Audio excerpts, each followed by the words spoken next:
Greetings, this is dslyecxi, and it's time to talk about the art of flight. In this episode, we'll be looking at the Light Attack Helo, more specifically the Little Bird attack variants, and the fundamentals of operating them in a combat environment. This episode of Art of Flight has been brought to you by the very generous donations that I've received through Patreon. If you enjoy this, take a look at my page there. There's information on it in the description of this video, and I'll talk a little bit about it at the close of this video. First, a few words about these aircraft. The Little Bird and Pawnee are the purest representations of both the scouting and light attack roles. They're armed with fixed forward weaponry that's aimed by the actual movement of the aircraft. They're the smallest helicopters in the game, and they offer little, if any, protection to their crews. They survive primarily by the continual application of raw skill, and at times, through good fortune. Flying and fighting in a Little Bird is both exhilarating and intense, and every success won from them is done so through hard work and continual risk management. I've never found anything in Arma that's as satisfying as acting as a Little Bird pilot, be that the attack or the transport variants. In the scope of this video, for the sake of simplicity, my use of the term Little Bird implies the attack variant. So, what's the role of these light attack aircraft in the context of Arma? Well, they serve two primary purposes. The first is acting as an aerial scout, while the second is providing close air support, often very close. In the context of this guide, we'll be speaking to how they're employed when single-crewed.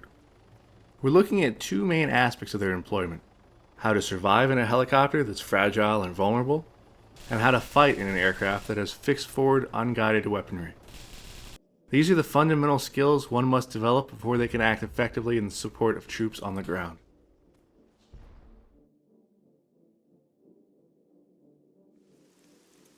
The first thing we'll work on is that of survivability. As noted, a Little Bird's a very fragile aircraft. The pilots have no appreciable protection to the front or the sides. The airframe itself isn't armor protected, as with larger gunships. And because of these factors, anything on the ground is capable of doing significant damage to the aircraft, or fatal damage to the pilot if given a chance. Thus, survival is about giving the opposition the lowest possible chance of inflicting this kind of damage in the first place. When you break this down to the component factors, there are three primary things in the control of the pilot that play the largest roles. These are speed, altitude, and maneuvering. Two other considerations fall into the pilot's responsibility as a mixture of the above. Specifically, they're hovering and taking cover, which we'll address separately of the other three. The things that are out of the player's direct control are primarily the enemy forces and their capabilities, in short, the enemy threat factor. The enemy threat may be known or unknown at the start of any given flight, and a pilot must be able to make a reasonable determination of what that threat will be and fly accordingly.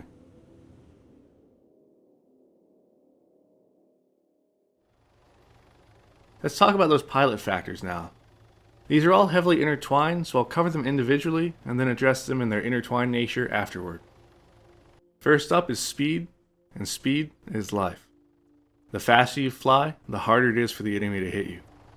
Leading helicopters is a difficult gunnery challenge. The less stabilized the weapon, such as with infantry gear, the less likely it is that someone's going to be able to lead and hit your helicopter at high speeds, let alone with the precision or repeatability necessary to cause an issue. If it was as simple as fly as fast as you can at all times, there wouldn't be too much to say about it. Unfortunately, that's not the case. Your speed will need to vary based on many factors to include situations where you'll need to be at or near a hover for an engagement.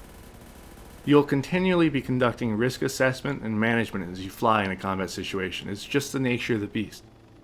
If you wanted something safe, you shouldn't have hopped into an aircraft that doesn't even have doors on it. As to altitude, altitude provides safety from different threats at different altitudes. Guided missiles are best avoided by being low and masking with terrain, while unguided machine guns and cannons can be mitigated by taking higher altitudes. Now, does this mean you always fly high when you're facing infantry or light threats? Certainly not. As with speed, you don't always get the luxury of flying in the safest possible fashion, and weapon employment requires various altitude considerations for maximum accuracy. Maneuvering is the final major factor under pilot control. Maneuvering allows you to further complicate things from the enemy perspective. If you fly along straight and level, Johnny Bad Guy has a much easier time trying to intersect his fire with your aircraft. Always remember that speed, as a representation of shot difficulty, is entirely relative to the shooter. You may be flying at 200 kilometers an hour, but if you're unknowingly flying directly at an enemy machine gun, that'll still make an easy shot for him. Maneuvering is done in 3 fundamental ways, either by changing speed, direction, or altitude. You want to be as unpredictable as possible in this regard, while still being able to carry out your mission. If you look like you're putting on an air show in one spot, you're probably taking the maneuvering aspect a bit too far. You want to make changes in speed, heading, and altitude at erratic times, and do so with the enemy threat factor in mind. The next topic of consideration is that of hovering, when and how it's appropriate, and how you should do it. In short, textbook hovering within enemy view for more than a few seconds at a time is a good way to die regardless of what helicopter you're flying.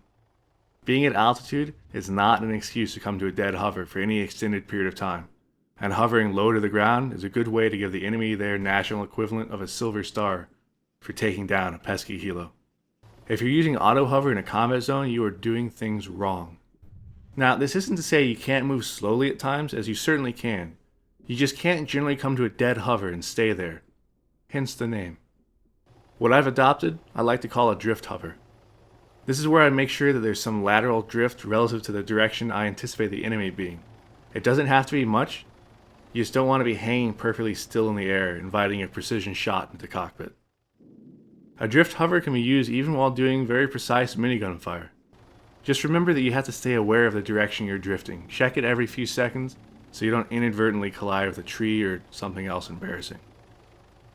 The Little Bird, like the name rather honestly states, is a very small aircraft. It's small as well as incredibly agile. Because of this, you can take cover behind all sorts of terrain and ground clutter, some of which others might not expect. You can use buildings, trees, forests, shallow draws, large boulders, and much more for both cover and concealment. While these will become more significant in the attack section, it's worth noting this now so that you're comfortable with the idea of being creative with how you maneuver and what you can use to increase your survivability at low altitude. One of the most significant things to remember about all cover concealment is the purely relative nature of it. Taking cover from one obvious threat is just that, it's protection from a specific angle and a specific threat. If there are other unseen threats, or you stay in that same cover long enough for the enemy to maneuver, you're going to be in for a rude surprise. As the flip side of this, if you're facing threats from one specific direction only, you can use your knowledge of their location to egress the area more safely.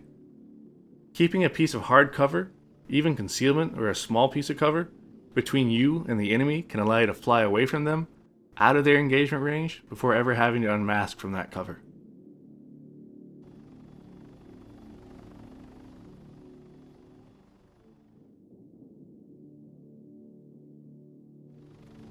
Let's move on to talking about the different options available as reactions to enemy fire.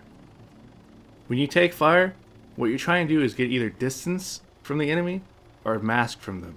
And there are 2 basic ways you can do this. Break turns are the first option, and they're the core concept involved in defensive maneuvers. A break turn is when you rapidly change your direction in response to either actual or anticipated threats, and it's typically a 90-degree turn. Remember that enemies are engaging you for 2 basic reasons. Either because they think they have a good shot on you, or because they're trying to discourage you from attacking them. You conduct a break turn either when you're engaged by an enemy within their threat envelope, or as a preemptive measure to avoid flying into that threat envelope.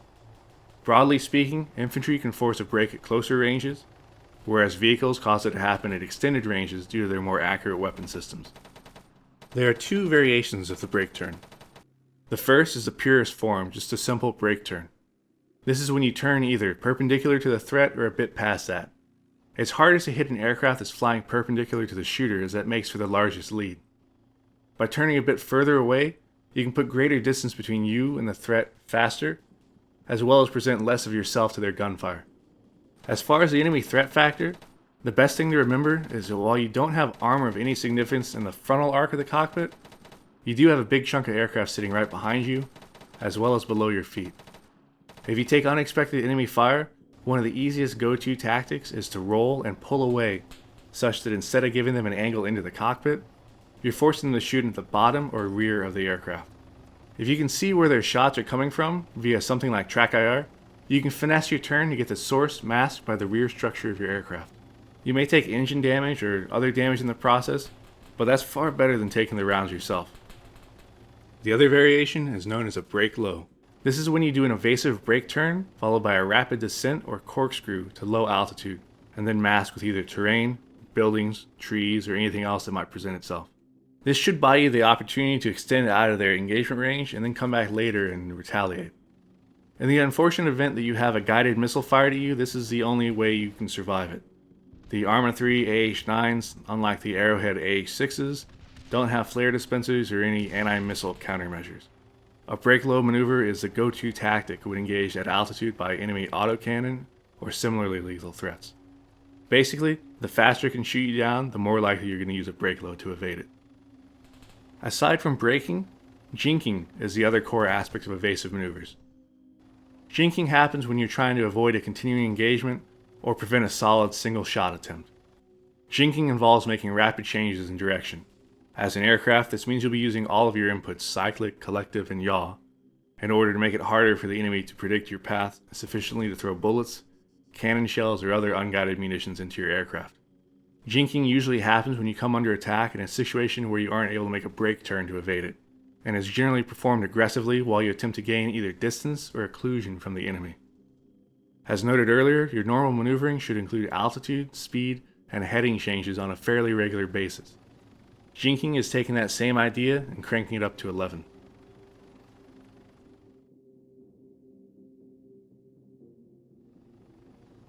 When it comes to deciding how to react, your altitude will heavily dictate what evasive maneuver you should go for. Flying higher allows you to very quickly execute a diving maneuver to gain speed and make it harder to hit you, while being lower tends to incline you towards masking with terrain or ground clutter. Speed's a factor as well. If you're up high, diving will allow you to trade that altitude for speed very quickly, but if you're low and slow, it's going to take a few moments to get up to speed again. As a natural result of this, going slow is something that you're safer doing when closer to potentially masking terrain or ground clutter. For instance, slowly drifting at low altitude across a large open field is obviously more dangerous than slowly drifting along above and behind a tree line that's between you and known or suspected enemy threats. If caught in that field, you're in a world of trouble. If you take fire behind the tree line by comparison, you simply drop down to mask and evade from there. The sky is always that big open field scenario, which is why you have to use a combination of both altitude and speed to keep you safer up there.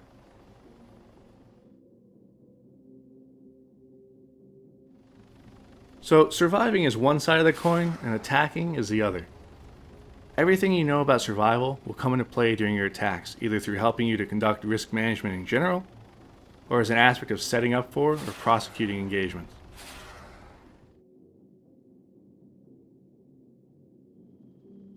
We covered the concept of the enemy threat earlier.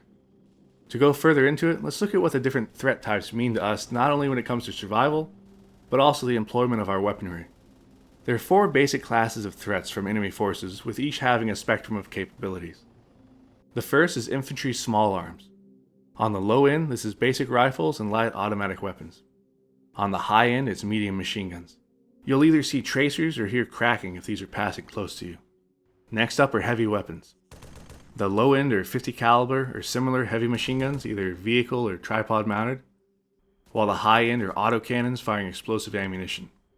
You can generally identify cannon fire via the explosions they make on impacting, and this can be noticed best at low altitude where missed shots will explode against trees, the ground, and other obstacles. Hopefully not you. Next up, we have unguided rockets. There's no real spectrum here aside from how easy a given rocket is for the enemy to aim with and how fast it travels, as faster rockets are generally easier to lead with. Last, we have guided missiles. Anti-aircraft missiles, or missiles that can be manually steered from ground vehicles, are both very dangerous threats. Guided missiles are beyond the capability of a little bird to defeat with countermeasures, forcing masking as the only survival option.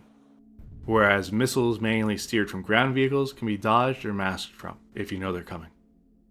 When you're dealing with an airframe that's light and vulnerable as that of a little bird, the easiest thing to say is that everything's a threat and you should treat every threat with caution.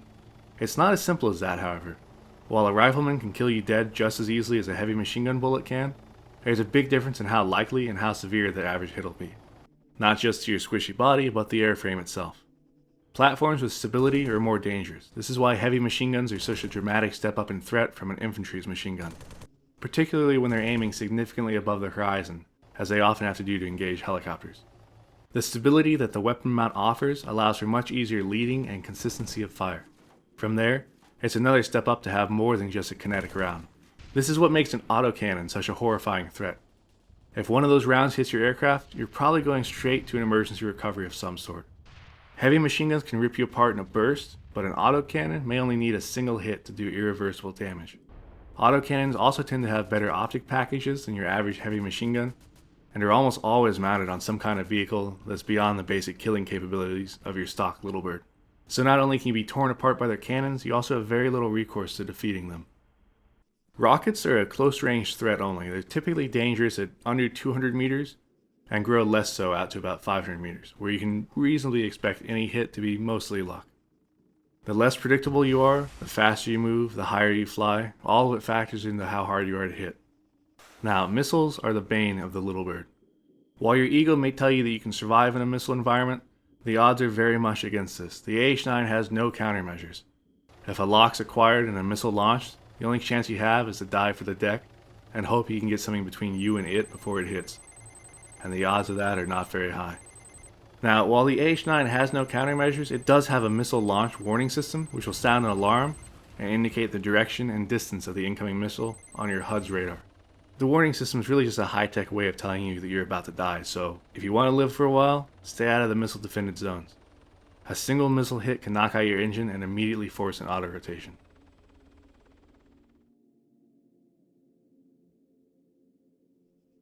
Before we can talk about what a Little Bird is useful against, we need to establish the armaments that you can expect to be carried by one. Now, it's my hope that we'll see more variations on Little Bird armaments in the future, as we saw in the past with mods like Ace, but for now we'll just go with the default armaments. In addition to introducing the weapons, we'll also talk about how they're best employed. An AH-9 has two weapon types, a pair of 7.62 by 51mm miniguns, and two pods of FFARs, which are folding fin aerial rockets. The minigun has 5,000 rounds of ammo, while the rocket pods total 24 rockets. These weapons are designed and most effective in an anti-infantry capability. They're not meant for heavy hitting of armored targets.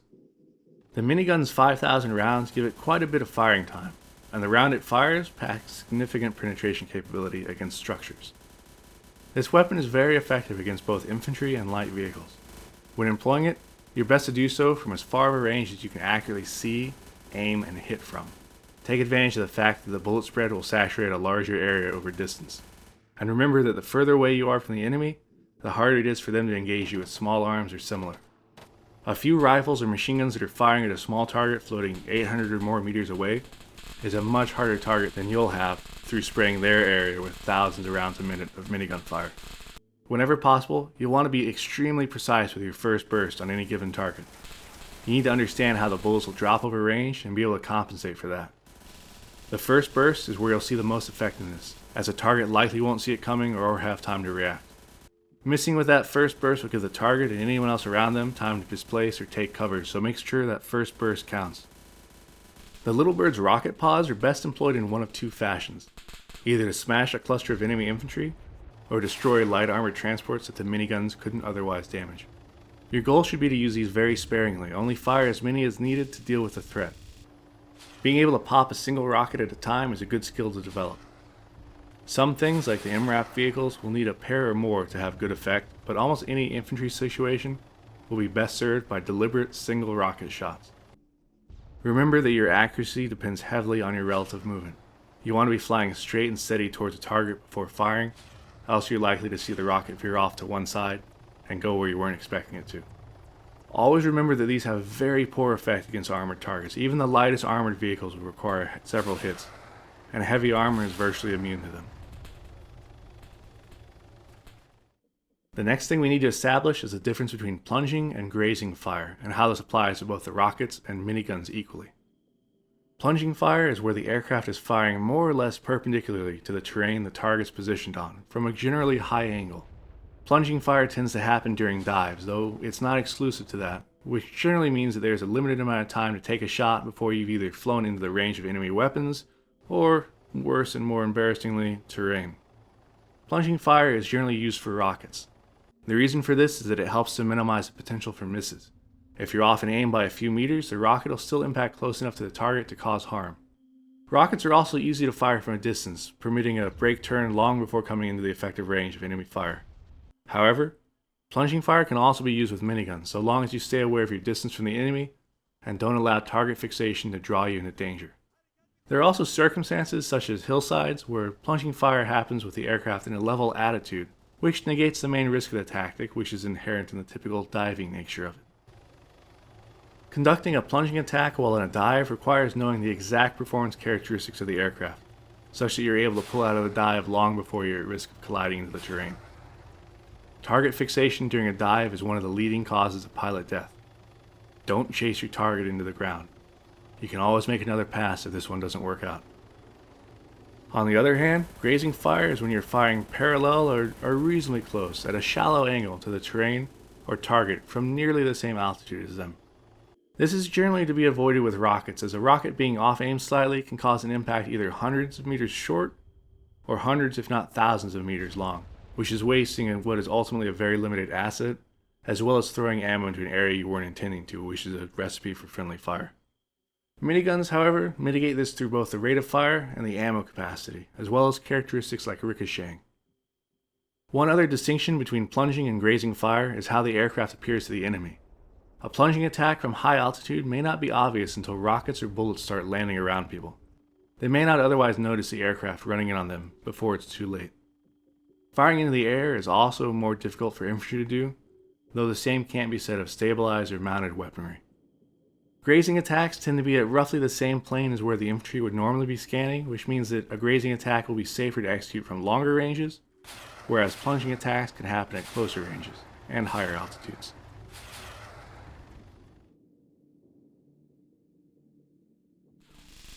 The targets you'll be facing as a Little Bird pilot are the softer ones on the battlefield. As noted, your rockets have poor anti-armor effect, while your miniguns won't do much to anything but the thinnest of armor. Wheeled vehicles are particularly vulnerable to the miniguns. While you may not be able to pierce their armor, knocking out their mobility can be almost as effective. Your rockets can be used to damage or destroy MRAP class vehicles like the Ifrit, though it's generally more efficient to mobility kill their wheels than waste rockets on their armor. A vehicle that's lost mobility becomes something your friendly forces can more easily knock out or avoid altogether. Some enemy turrets, like that of the BTRK, can be disabled through massed minigun fire. You wouldn't want to get in a duel with such a vehicle, but if you caught one by surprise or hit it from a distance without it noticing you in time, a good burst of minigun rounds can disable the turret. The targets you'll be most interested in are light vehicles and infantry. UAZs, BRDMs, and other Cold War era tech is vulnerable to your rocket fire, and anything with little or no armor can be wrecked with the miniguns. Infantry are susceptible to minigun and rocket fire. Rockets should be safe for clusters, while miniguns can be used to target individuals or broad area targets.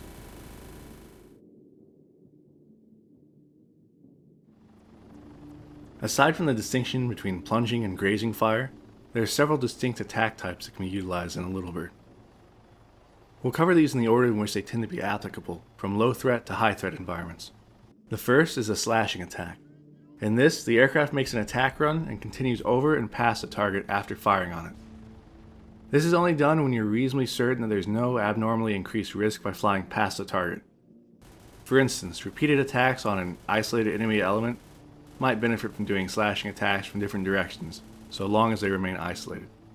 Slashing attacks are also helpful in environments that are so hot that you can't slow down much without incurring unnecessary risk.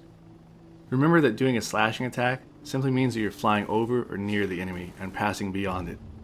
You can curve into a turn or do whatever you want after the run. We'll discuss re-engagements in more detail shortly. Next, we have the break-off attack. The break-off attack starts the same as a slashing attack, with the difference being that as soon as you fire, you immediately break off from the run to avoid passing over or near the target. This is done to avoid flying deeper into a hostile environment, or when proximity to the target brings a greatly increased risk of damage, such as when attacking infantry that are actively trying to mask their fire and shoot you down. When conducting a break-off attack, try to shoot from as far as you accurately can, and don't allow target fixation or the desire for the perfect shot to drag you into danger. Standoff and pop-up attacks are very similar. The main difference is that the former assumes a limited anti-air threat, while the latter is more appropriate for situations where an anti-air capability is present. This can be anything from a heavy machine gun to something much larger. The similarities are that both attacks utilize low-speed flight or a drift hover to engage from an extended range without closing on the enemy in any substantial degree. This is the ideal situation in which heavy target saturation can be achieved with the miniguns, as the impact area becomes large and remains quite dense. A pop-up attack is the same general idea, except the aircraft will stay concealed behind terrain or other hard cover, unmask from it briefly for the duration of an engagement, and then immediately return to that hard cover. There are two other variations to these themes, kind of informally named. One's called a running pop, and the other is a close pop. A running pop occurs when an aircraft at low altitude and high speed pulls back sharply into a climb, reaches the apex of that climb, then noses over and engages targets before breaking off and descending back towards cover. This can be a good way to surprise the enemy, but remember that you'll be a bit vulnerable as you reach that top of that climb and slow down. A close pop is a means by which an aircraft can make themselves a hard target at closer ranges, where they need to face off and engage something. This can occur from unexpected contact, time pressure, and similar constraints. A close pop involves pulling in maximum collective in order to ascend straight up while aiming at and engaging a target, then immediately breaking away. This typically happens at a closer range than you want it to.